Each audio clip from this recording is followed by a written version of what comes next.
नमस्कार, न्यूज़आवर के खास कार्यक्रम मुद्दा ऑन टाइम में आपका स्वागत है। मैं हूं देवेंद्र कुशवाहा।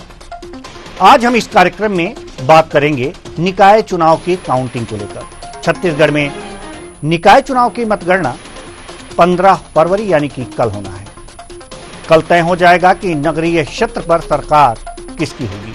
क्या कांग्रेस को एक बार फिर कमान संभालने का मौका मिलेगा या फिर अटल विश्वास पर जनता का विश्वास होगा। आज इसी मुद्दे पर करेंगे चर्चा। तो आइए शुरू करते हैं मुद्दा ऑन टाइम।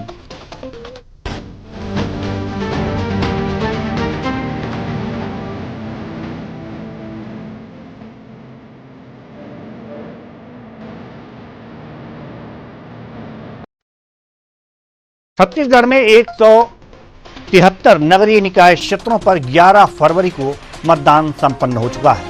अब 15 फरवरी यानी कि कल इसका परिणाम आना है। सुबह 8 बजे से मतगणना केंद्रों पर काउंटिंग शुरू हो जाएगी। फिलहाल परिणाम आने के लगभग 24 घंटे का वक्त बचा हुआ है और अभी से दोनों पार्टी के नेताओं ने एक दूसरे की चुटकी लेना शुरू कर दिया है। उप मुख्यमंत्री अरुण साव ने कांग्रेस पर तंज कसते हुए कहा है कि जब परिणाम आएंगे तो हार का ठीकरा कांग्रेस ईवीएम पर फोड़ेगी। आइए सुनते हैं क्या कह रहे हैं डिप्टी सीएम अरुण साव। नगरीय निकाय चुनाव के कल मतगणना होगी और परिणाम आएंगे और भारतीय जनता पार्टी ने जिस प्रकार से इस चुनाव को गंभीरता से लिया, अटल विश्वास पत्र शहर की जनता के समक्ष प्रस्तुत किया और कंप्लीट रोड मैप प्रदेश के नगरीय निकायों के लिए प्रस्तुत किया और 13 महीने में नगरीय निकायों के लिए पूरी प्रतिबद्धता से जो हमने काम किया, तो हम उम्मीद करते हैं कि भारतीय जनता पार्टी अधिकांश नगरीय निकाय की सीटों पर जीतेगी। कांग्रेस पार्टी लगातार बहाने कर रही है, हार के बहाने ढूंढ रही है। सबको मालूम है कि ये ईवीएम पर ठिकरा फोड़ने की भूमिका बना चुके हैं, बना रहे हैं, क्योंकि कांग्रेस पार्टी को पता है नगरीय निकायों की 5 साल जैसी उन्होंने दुर्दशा की तो शहर की जनता उनके पक्ष में खड़ी नहीं होगी। तो वहीं दूसरी तरफ कांग्रेस ने भी डिप्टी सीएम अरुण साव के बयान पर पलटवार किया है। कांग्रेस के वरिष्ठ प्रवक्ता धनंजय सिंह ठाकुर ने कहा है कि उप मुख्यमंत्री अरुण साव को धरातल की जानकारी नहीं है। मतदान के दिन जिस तरीके से मतदाता भटकते रहे, मशीन खराब होती रही, जिसकी शिकायत बीजेपी के नेताओं ने भी की, लेकिन व्यवस्था ठीक नहीं हो पाई, तो बीजेपी फिर कैसे जीतेगी। सुनिए धनंजय सिंह ठाकुर, वरिष्ठ प्रवक्ता कांग्रेस ने क्या कुछ कहा। उप मुख्यमंत्री अरुण साव जी को धरातल की जानकारी नहीं है। मतदान के दिन जिस प्रकार से मतदाता भटकते रहे, मशीनें खराब होती रही है, कई ऐसे मतदाता हैं जिनका नाम जानबूझकर काट दिया गया है, कई मतदाता हैं जो एक परिवार के 5 लोग हैं, इनके 5 वार्डों में नाम को शिफ्ट कर दिया गया है और पूरी व्यवस्थाएं खराब हुई थी वहां पर। और इसकी शिकायत भाजपा के नेता और कार्यकर्ता भी कर रहे थे, कांग्रेस के लीडर भी और कार्यकर्ताओं ने भी शिकायत किया है, लेकिन व्यवस्था सुधरी नहीं है। और जब कांग्रेस सच्चाई को सामने ला रही है तो अरुण साव जी कहते हैं कि कांग्रेस हार रही है इसलिए ईवीएम पर ठिकरा फोड़ रही है। अरुण साव जी को तो अपने तमाम कार्यकर्ताओं से चर्चा करना चाहिए और जमीनी हकीकत को जानना चाहिए। बहरहाल आरोप प्रत्यारोप तो चलता रहेगा, लेकिन देखने वाली बात यह होगी कि कल जब नगरीय निकाय चुनाव का परिणाम आएगा तो जनता जनार्दन अटल विश्वास पर विश्वास जताती है या जन घोषणा पत्र पर जनता का आशीर्वाद मिलेगा। लेकिन इन सब के बीच ये तो जब काउंटिंग होगी और परिणाम आने शुरू होंगे तो पता चल ही जाएगा, लेकिन उससे पहले आरोप प्रत्यारोप का दौर शुरू है। चुनाव आयोग पर संशय जता रही है कांग्रेस और बीजेपी कह रही है कि ये तो हार से पहले के लक्षण हैं, क्योंकि इनको आभास हो चुका है कि जो नगर निकाय के चुनाव हैं उसमें मुझको हार मिली है, तो इसलिए इस तरह के बहाने बनाए जा रहे हैं। आज इसी मुद्दे पर करेंगे चर्चा और चर्चा के लिए हमारे साथ जो मेहमान जुड़े हुए उनसे आपका परिचय करा दें। मिनी पांडे जी, बीजेपी नेता, बहुत बहुत स्वागत है आपका हमारे इस कार्यक्रम में। प्रगति वाजपेयी जी, कांग्रेस प्रवक्ता, आपका भी बहुत बहुत स्वागत है हमारे इस कार्यक्रम में। Doctor R K. शुक्ला, वरिष्ठ पत्रकार, आपका भी बहुत बहुत स्वागत है हमारे इस कार्यक्रम में। चर्चा की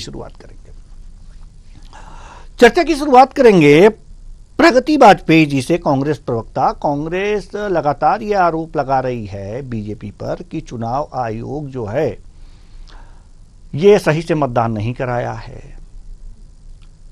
बीजेपी के दबाव में काम किया है, बीजेपी कह रही है कि ये सब तो सिर्फ बहाने हैं, हार का आभास हो चुका है।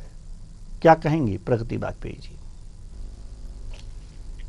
देखिए, जिस तरीके का माहौल वोटिंग के दिन रायपुर राजधानी में था, मैं रायपुर राजधानी की निवासी हूँ और मैं रायपुर राजधानी के बारे में आपको बता रही हूँ कि एक परिवार के 7 लोगों का जो बूथ था, बूथ ही अलग नहीं था, वार्ड भी अलग अलग कर दिए थे।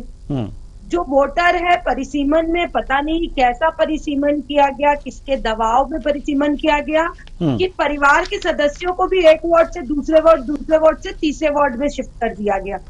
उसके बाद चुनाव आयोग ने इतना टाइम लिया, शासन ने इतना टाइम लिया। अभी नगरीय निकाय की चुनाव की डेट रही हो या पंचायत चुनावों की डेट रही हो, उसको देने में इतना समय लगाया। उसके बाद भी यदि सुविधाएं नहीं थी तो उसके लिए जिम्मेदार कौन? इसके लिए जिम्मेदार शासन और चुनाव आयोग ही जिम्मेदार कहलाएगा। सुविधाएं नहीं मिली, किस सुविधाओं की बात आप कर रही हैं? हम मिनी पांडे जी से इसका जवाब ले लें। क्या क्या सुविधाएं वहां पर उपलब्ध नहीं थी? यही कि जो परिसीमन किया गया था, वार्डों में जो नाम थे, एक परिवार के नाम कई कई वार्डों में दर्ज हो गए थे, ये सुविधा, या मतदान करने जो आप जा रहे थे, मतदाता जा रहे थे, वहां पर कुछ खास व्यवस्थाएं नहीं थी? ये चुनाव आयोग के जय जोहार सभी को। देखिए, इस तरह की त्रुटि सामने आई थी, कई वार्डों में ऐसा हुआ था। हम लोग भी जिस बूथ में थे वहां भी इस तरह की परेशानी आई थी कि लोग ढूंढते रह गए थे, उनका नाम नहीं मिल रहा था और पति पत्नी को ही अलग अलग वार्डों में उनके नाम चले गए थे। तो इस तरह का त्रुटि हुआ था। बट वोटिंग परसेंट, देखिए वोटिंग बहुत अच्छा हुआ, लोग बढ़ चढ़ करके वोट दिए, युवा और महिला वर्ग ने आगे आके वोट दिया है। और ये नहीं, प्रगति वाजपेयी जी का ये कहना है मिनी पांडे जी कि ये जो खेल हुआ है ये चुनाव आयोग के साथ मिलकर बीजेपी ने की है कि जिस पार्टी के लोग बीजेपी को वोट नहीं दे रहे हैं, उनके परिवारों को दूसरे वार्डों में नाम आ जा रहे हैं, वो परेशान हो रहे हैं, कुछ नहीं देंगे, छोड़कर चले आएंगे कि छोड़ो यार। जी ये निराधार बातें हैं। देखिए, वो चुनाव आयोग का है और परिसीमन भी भाजपा के कहने से नहीं, पार्टी के कहने से नहीं होता है। और जो लिस्ट जारी होता है वो भी भाजपा के कहने से नहीं जारी होता है, ये सब आयोग के द्वारा होता है, संचालन समिति के द्वारा हुआ है। और दबाव है कि हम इस तरीके का क्यों करेंगे, और इनको कैसे पता है कि बाकी वोटर की कांग्रेस के भाजपा के वोटर का नाम गायब हुआ कि कांग्रेस के वोटर का नाम। इस तरह की एक त्रुटि जरूर सामने आई कि बहुत लोगों का नाम लिस्ट में नहीं था। विधानसभा में उनका नाम था,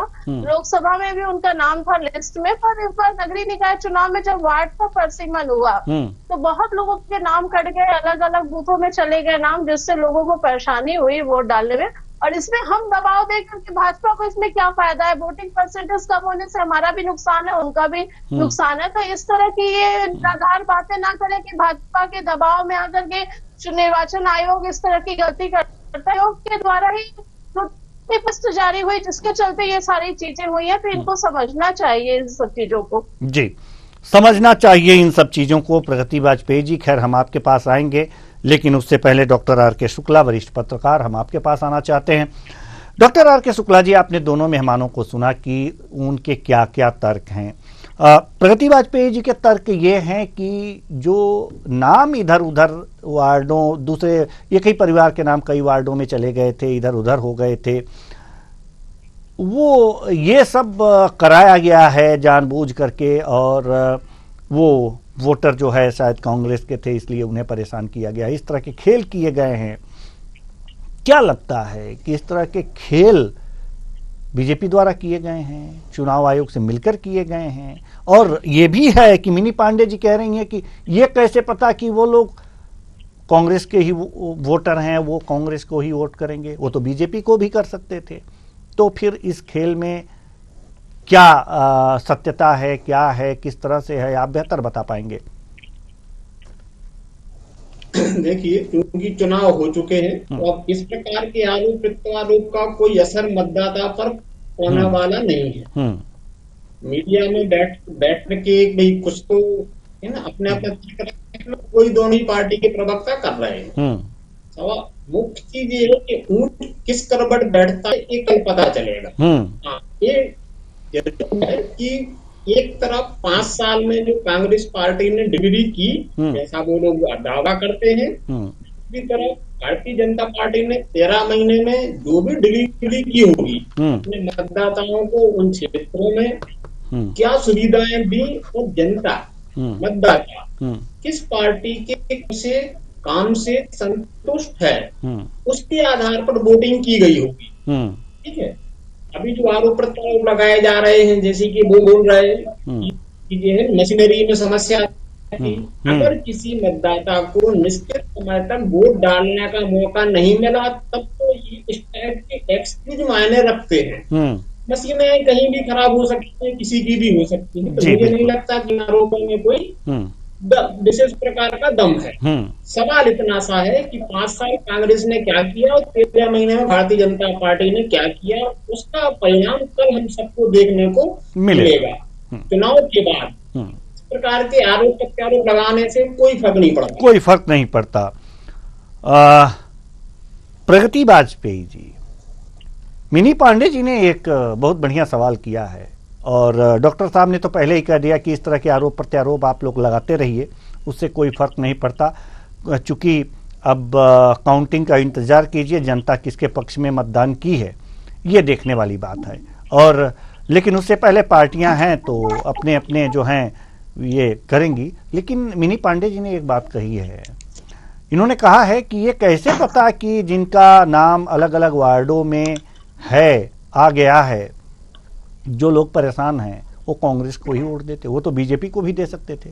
आप लोगों को ये पैसे कैसे पता चल गया कि नहीं वही परेशान किए जा रहे हैं, वो वोट नहीं देंगे बीजेपी को, मुझे देंगे? देवेंद्र जी, आपने मेरी बात लगता अच्छे से सुनी नहीं जी। मैंने आपको ये कहा कि बहुत से लोग परेशान हुए। मैंने ये नहीं कहा कि वो कांग्रेस के वोटर थे या भारतीय जनता पार्टी के वोटर थे। कुछ लोगों का नाम नहीं आया, कुछ लोगों को परिसीमन में इधर उधर शिफ्ट कर दिया गया है। दूसरी बात जो बात कर रहे हैं, तो 13 महीने का कुशासन, इन्होंने मोदी जी की गारंटी दी थी कि 500 रुपए का सिलेंडर देंगे। 500 रुपए का सिलेंडर कहाँ है भैया? ये बोलते थे कि एक साल में 2 लाख रोजगार देंगे। रोजगार कहाँ है? गोलियां चल रही हैं, चाकू चल रहे हैं। और ये जिस तरीके की बात कर रहे हैं, तो मोदी जी की गारंटी जब इनको फेल होती हुई नजर आई है, इन्होंने जनता के सामने अटल विश्वास पत्र लाया। यदि देवेंद्र जी इतनी 13 महीने की सरकार पे जनता का विश्वास होता तो ये अपने 13 महीने के कार्य पे लड़ते, ना कि अटल विश्वास पत्र इनको लेकर आने की जरूरत पड़ती। 13 महीने का कार्यकाल, 13 महीने के कार्यकाल में दिखाते हैं कि हमने ये किया है और भारतीय जनता पार्टी की ये उपलब्धियां हैं। आगे भी भारतीय जनता पार्टी का यदि आप शहर में सरकार बनाते हैं तो आपको ये मिलेगा। आप भारतीय जनता पार्टी को वोट दीजिए, ये इनका एजेंडा होता, ना कि इनका एजेंडा ये होता कि भैया हमारा मोदी की गारंटी तो फेल है, अब अटल विश्वास पत्र हम लेकर आ रहे हैं। तो माननीय पूजनीय अटल बिहारी वाजपेयी जी को इन्होंने अब उपयोग में लाया, क्योंकि मोदी जी नाम का जो इनका पत्ता था, हुकुम का इक्का था, वो फेल होता नजर आ रहा था छत्तीसगढ़ में। जी देवेंद्र जी, बिल्कुल आपने ये सही कहा। जब ये सारी दिक्कतें जनता के नजर में हैं तो फिर तो आप की विजय होनी चाहिए। जब लोग परेशान हैं तो आपकी विजय होनी चाहिए। तो फिर आपके नेता, जो बड़े नेता हैं, वो क्यों ऐसा कह रहे हैं कि चुनाव आयोग जो है ये कह रहा है कि 103% मतदान हुआ है, तो हम उस पर क्या विश्वास करें? तो चुनाव आयोग पे अविश्वास क्यों? जी, जब जनता आपको वोट कर रही है। ये विश्वसनीयता इन जो ये आयोग है और सन के ये जो बड़े आयोग है जिन पर जनता को विश्वास करना है, जब उनके इस तरीके के बयान सामने आते हैं कि 103% मतदान हुआ, अरे 100% मतदान से ज्यादा 103%, तो ये किसी प्रशासन की किसी संस्था के थ्रू सरकार का यदि है तो क्या उसके भरोसे पर प्रश्न चिन्ह नहीं लगता क्या देवेंद्र जी? जी बिल्कुल। बिल्कुल, तो हम पहले इसे ही क्लियर कर लेते हैं, आयोग इसे ही क्लियर कर लेते हैं कि 103% की बात आई कहां से। डॉक्टर आर के शुक्ला जी, हम आपकी तरफ रुख करेंगे। डॉक्टर आर के शुक्ला, ये 103 का क्या फंडा है अब छत्तीसगढ़ में इस नगरीय निकाय चुनाव में?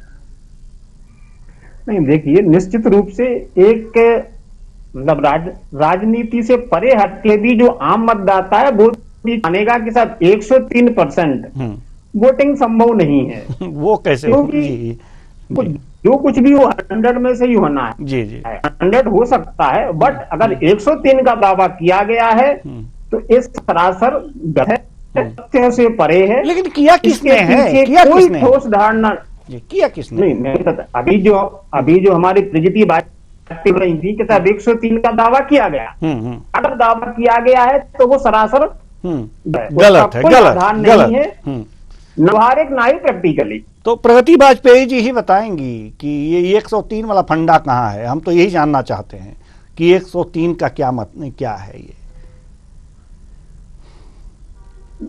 देखिए, चुनाव आयोग का पहले बयान आया जिसमें चुनाव आयोग द्वारा ये कहा गया कि 103% वोटिंग होगी। तो इस पर उन्होंने बयान दिया, माननीय दीपक बेदी प्रदेश अध्यक्ष जी को पर यह बयान दिया कि यदि आयोग इस तरह की बयानबाजी करेगा तो आयोग पर विश्वास करना कहाँ तक उचित है और कैसे विश्वास किया जाए। क्या इस प्रकार के बयान आयोग पर प्रश्न चिन्ह नहीं लगाते? बयान ये है। दूसरी बात, उस दिन जिस दिन वोटिंग थी उस दिन ईवीएम मशीन खराब हो रही थी, जनता जो इधर उधर परिसीमन में नाम होने से भटक रहे थे, उसे भारतीय जनता पार्टी के नेताओं ने भी देखा, जो वहां पर मौजूद थे उन्हें भी ये समझ में आया कि मशीनें खराब हो रही हैं और मतदाता यहाँ वहां भटक रहे हैं। सबसे बड़ा जो परसेंटेज, वोटिंग परसेंटेज कम हुआ, उसका सबसे बड़ा कारण ये था कि परिसीमन के बाद लोगों को नॉलेज ही नहीं थी कि हमको वोट देने जाना कहाँ है। बिल्कुल, तो इसके कारण लोग भटकते रहे। तो दोनों पार्टियों को घाटे की बात है ना, ये तो दोनों पार्टियों के घाटे की बात है। बिल्कुल बिल्कुल बिल्कुल। देखिए, घाटे और तो मतलब आपके अनुसार नहीं, प्रगति वाजपेयी जी बहन जी, प्रगति वाजपेयी जी बहन, मतलब हम क्या माने कि आप कांग्रेस नगरीय निकाय चुनाव जो है वो जीत रही है, आप ये कहना चाहती हैं? देखिए, बिल्कुल, जो 13 महीने का विष्णुदेव साय जी का कुशासन था उसका वोट डाली है। और दूसरी बात मैं ये कह रही हूँ कि जब जो वोटर वोट नहीं डाल पाए, अपने अधिकारों को लेकर निकले थे, अपनी समस्याओं को लेकर निकले थे, वो वोट ही नहीं डाल पाए। तो इसमें तो निर्णय आ पाना था, जितना अच्छा निर्णय आना चाहिए तो शायद उतना अच्छा निर्णय ना आए। कांग्रेस महापौर चौथी बार भी महापौर नगर निगम रायपुर में कांग्रेस का ही काबिज होगा, इसमें कोई दो राय नहीं है।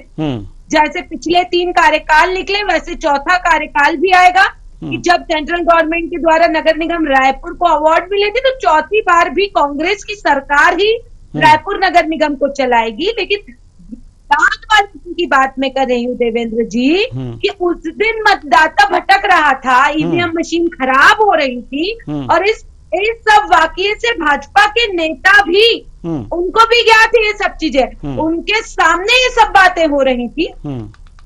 चलिए जी, मिनी पांडे जी, हम आपके पास आना चाहते हैं। चूंकि मशीनें खराब थी, मतदाता इधर उधर भटक रहा था, तो दिक्कत यहाँ पर ये आ गई कि ठीक है, अगर जो दिक्कत है तो दोनों पार्टियों को हानि हुई है, क्योंकि जो मतदाता है वो किसी भी पार्टी को मतदान कर सकते थे। लेकिन मिनी पांडे जी, जीत का दावा तो प्रगति वाजपेयी जी कर रही हैं, क्योंकि आप लोगों को अटल विश्वास पत्र लाना पड़ा। आप तो काम गिना करके ही आप लोग वोट ले लेते अगर जो काम किए होते। तो ऐसा कहना है प्रगति वाजपेयी जी का, क्या कहेंगी आप? प्रगति वाजपेयी जी, अटल जी को लाना, अटल विश्वास पत्र लाना, ये कांग्रेस कह रही है कि ये अविश्वास के कारण अटल विश्वास पत्र आप लोग लाए हैं, काम नहीं कर पाए थे इसलिए। जी देवेंद्र जी, देखिए, छत्तीसगढ़ के निर्माता हैं अटल बिहारी वाजपेयी जी, और छत्तीसगढ़ को उनसे अलग करके हम सोच ही नहीं सकते हैं। और हमको विश्वास है, अटल विश्वास है कि छत्तीसगढ़ अटल जी की तरह ही अटल बनेगा। इसलिए हम उनको हमेशा आगे रखते हैं। और देवेंद्र जी, अभी दीप्ति दुबे जी का स्टेटमेंट आया था कि वो एक साइकोलॉजिस्ट हैं और चुनाव प्रचार में वो घूम करके लोगों की साइकोलॉजी को समझ रही थी कि लोगों की, जनता की क्या साइकोलॉजी है, क्या विचार रखते हैं। पर दीप्ति दुबे जी कांग्रेस की साइकोलॉजी को नहीं समझ पाई। वो एक बड़ा नेता उनके साथ चुनाव प्रचार पे नहीं उतरा, उनको अकेले छोड़ दिया गया चुनाव लड़ने के लिए, कोई उनका सपोर्ट नहीं किया। वो बोलती है कि वो उन्होंने ये भी कहा कि वो पीएससी में प्री और मेंस क्लियर कर लिया, अब इंटरव्यू की बारी और कल उनका, तो वो पीएससी और इस पीएससी को भी नहीं समझ पा रही कि कांग्रेस पार्टी इतना बड़ा घोटाला पीएससी में करके बैठी हुई है, इनके बड़े बड़े अधिकारी पीएससी के सब जेल में पड़े हुए हैं। तो दीप्ति दुबे जी को साइकोलॉजी को समझना चाहिए, कांग्रेस की साइकोलॉजी को समझना चाहिए कि वो किस तरीके से उन्हीं का बुरा कर रही है। और ये जो बार बार बोलते हैं कि हम जीत रहे, या इनको डर समा गया इनके अंदर, इनको हार सामने दिख रहा है कि इनके पास जनाधार नहीं है, इनके पास वोटर नहीं है, इनके पास जन समर्थक नहीं है, और इनकी महिला प्रत्याशी उतनी प्रबल नहीं है जितनी प्रबलता से वो अपनी बात रख सके। तो कांग्रेस पार्टी अब उस साइकोलॉजी को न समझ करके ईवीएम पे तो ये वोट बैंक कम हुआ, तो वोटिंग परसेंटेज कम हुआ, तो इस तरह की निराधार बातें कर रही है। इनके आंख के सामने इनकी हार है और इनको हार स्वीकार करना पड़ेगा। कल देखिएगा नगर निगम का जब रिजल्ट आएगा नगरीय निकाय चुनाव का, तो उसमें आपको खुद ही चीजें क्लियर हो जाएंगी। भले वोटिंग परसेंटेज कम हुआ है, फिर भी जो वोट बैंक, जो वोट, जितने वोट भाजपा के हैं वो भाजपा को ही मिलेंगे। भाजपा के समर्थक कभी इधर उधर नहीं होते। देखिए, भाजपा कमल फूल हमारा निशान है, हम तो कमल फूल को देख करके वोट कर देते हैं, वोट करते क्योंकि हमको विश्वास है, हमको पता है कि भाजपा रहेगी तो आगे भी हम केंद्र से, राज्य से, और ट्रिपल इंजन की सरकार, अभी तक तो डबल इंजन की हम बात करते थे कि डबल इंजन से हमारे कार्य इतने तेज गति से हो रहे, तो अब तो हम ट्रिपल इंजन की बात करने वाले हैं, क्योंकि नगरीय निकाय और ग्राम पंचायत तक में हमारी सरकार बनने वाली है। तो हम छत्तीसगढ़ के विकास की बात करते हैं, छत्तीसगढ़ की समृद्धि की बात करते हैं, छत्तीसगढ़ की उन्नति की बात करते हैं। पर कांग्रेस पार्टी, कहा ना मैंने, वो साइकोलॉजी नहीं समझ पा रही है। वो अभी भी सत्ता का मतलब सुख भोगना, सत्ता का मतलब जन सेवा करना वो नहीं समझ पा रही है। तो दीप्ति दुबे जी को साइकोलॉजी समझना चाहिए, वो इतनी बड़ी साइकोलॉजिस्ट है तो उनको समझना चाहिए कि कांग्रेस पार्टी सत्ता का मतलब सिर्फ सुख भोगना जानती है, जिसके चलते वो घोटालों में लिप्त हो जाती है, करप्शन में लिप्त हो जाती है। जिस दिन वो जन सेवा करेगी ना, उस दिन कांग्रेस का थोड़ा बहुत अस्तित्व बच जाएगा। तो जैसे दिल्ली में हुआ, वैसे अब देखिएगा नगरीय निकाय चुनाव में भी कांग्रेस के साथ वही हाल होने वाला है। ये सिर्फ दोषारोपण करते जाएंगे और इनके नीचे की जमीन खसक जाएगी। बिल्कुल, इनके नीचे की जमीन खिसक जाएगी, लेकिन किसके नीचे की जमीन खिसकेगी ये तो कल पता चलेगा। Doctor R K. शुक्ला जी, हम आपके पास आना चाहते हैं। सवाल ये है कि ये दोनों पार्टियां जब तक परिणाम नहीं आ जाएगी अपने अपने हार मानने वाले नहीं हैं, और दोनों हमारी जो बहनें हैं अपनी अपनी पार्टी का बहुत अच्छा जो है बहुत अच्छे तरीके से पक्ष रख रही हैं, बहुत अच्छा लग रहा है, ठीक है, लेकिन जीत तो किसी एक ही की होगी। सवाल यहां पर यह है कि क्या जनता का रुझान किस तरह का था, चूंकि आप झारखंड, माफ कीजिएगा, छत्तीसगढ़ की जनता की नब्ज भी आपने टटोली है, काफी कुछ लोगों से बातचीत भी आपकी हुई होगी जरूर। क्या लगता है आपको क्या लगता है? देखिए, सर्वप्रथम तो पांडे जी और वाजपेयी जी दोनों को ही उनके उम्मीदवारों को अग्रिम शुभकामनाएं जी। भाई, जो भी उम्मीदवार खड़ा है के लिए खड़ा है, जो भी पार्टी है वो जीतने का ही दावा करती है। मतलब तो जो जीत जाए, मतलब कहने का मतलब है कि जो जीत जाए वो शुभकामनाएं ले चाहे कांग्रेस नहीं। मैंने इसलिए अग्रिम शुभकामनाएं सब यूज किया है। रहा सवाल स्वभाव देखे, राजनीतिक पार्टियां हैं, राजनीति करती हैं, कोई भी पार्टी कभी भी ये नहीं बोलेगी कि मैं कल हार रही हूँ, यही बोलेगी कि भाई कल मैं जीत रही हूँ। तो इस कारण से दोनों ही बहनों का सम्मान है, अच्छी बात है, उनके दोनों के ही प्रत्याशी जीत जाएं, पर ये संभव नहीं। लोकतंत्र एक जीतेगा, दूसरा हारेगा। हारने के कारण क्या है, जीतने के कारण क्या है, इसके पार्टियों को अगर मंथन करें तो मुझे लगता है कि हारने की बात ही नहीं आएगी। रहा सवाल कल के जो आपने मुझसे प्रश्न किया कि कौन सी पार्टी रही है, मुझे लगता है कि इन्हें भविष्यवाणी नहीं करना चाहिए। वैसे भी पंचायत चुनाव में और नगर निगम चुनाव में पार्टी से हटके प्रत्याशी मायने रखता है जी। जिस पार्टी का प्रत्याशी ज्यादा जनता के संपर्क में रहा होगा, जनता के काम आया होगा, उसको कल आशीर्वाद मिलेगा। अब वो भारतीय जनता पार्टी का भी हो सकता है, कांग्रेस का भी हो सकता है। हाँ, जो विधानसभा चुनाव होते हैं, लोकसभा चुनाव होते हैं, उनमें एक जनमत या जन भावनाओं का फिर भी गैस कर सकते हो। पंचायत चुनाव में छोटे छोटे चुनाव होते हैं, मोहल्लों के आधार पर होते हैं, व्यक्तियों के आधार पर वोटिंग होती है। पार्टियां मायने रखते हैं, इसको नकार नहीं रहा हूं, लेकिन पार्टियों से कहीं तो प्रत्याशी होता है, उसकी अपनी कार्यशैली होती है, उसकी अपनी छवि होती है। तो कल क्या होने वाला है ये तो मतलब कल पता चली जाएगा। 20 घंटे बाद 3-4 बजे तक डिक्लेयर कौन पार्टी जीतती है। आज हम कह रहे हैं कि प्रत्याशी खड़े हैं, उनमें से जो सबसे अच्छा हो, हाँ, और किया होगा, जिसे जनता ने चुना है, जिसे जनता ने चुना है वो जरूर जीतेगा। तो अब इस चर्चा को आगे नहीं बढ़ा सकते क्योंकि समय की अपनी परिधि है, उसके अंदर ही रह करके कुछ भी किया जा सकता है। बहुत बहुत धन्यवाद तीनों मेहमानों का, आप आए और अपने अपने विचार साझा किए। तो निकाय चुनाव का दंगल अभी चल ही रहा है। आरोप प्रत्यारोप के जो शब्द बाण हैं वो निकल ही रहे हैं। अभी हम जीत रहे हैं, हम जीत रहे हैं हो रहा है, लेकिन कल पता चलेगा कि कौन जीत रहा है। जो जीत रहा है उसको शुभकामनाएं, और जो हार रहा है, जो हार जाएगा, उसके लिए अग्रिम जो संवेदनाएं हैं वो तो हम देंगे ही, लेकिन ये राय अवश्य देंगे कि वो मंथन जरूर करे कि कहां चूक हुई, न कि दूसरे पर ठीकरा फोड़े। फिलहाल इस कार्यक्रम में इतना ही। मुझे दीजिए इजाजत। नमस्कार।